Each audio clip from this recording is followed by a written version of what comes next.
Hi, it's Jaren again. We're back in Star Trek Online, and I'm gonna now show you some of the various weapons that you can have on your starship. This is just a small selection just to give you a little idea of what you have, but as you progress through the game, there are definitely a whole bunch of other different weapons you can have. So I'm gonna start by clicking on the status button. Takes us to our character status. We'll click on my starship right below my name.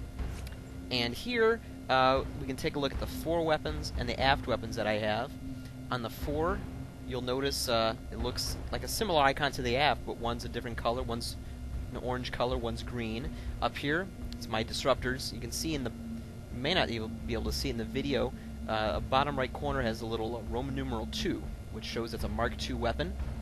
And so this disruptor beam, it's got a 250-degree arc, so it's good for broadsiding the enemy.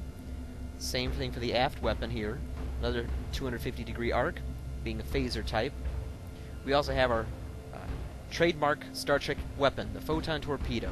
And here it is. You notice it's got a much smaller arc, so you have to make sure that you're lined up with your target when shooting this. Now those are going to be your main weapons that you're going to see as you start the game. As you progress, you'll come across a couple other items, specifically cannons. Now these, you'll notice, have a much smaller arc, 45 degrees as you see in the rightmost box, but at the same time they do some pretty good damage for being an energy weapon.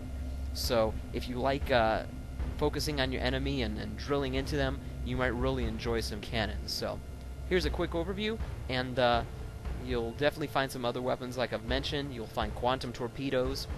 You'll find even ways of laying down mines as you're flying around, something that some players may enjoy. And really, that's just a quick overview of the weapon options that you have for your ships in Star Trek Online.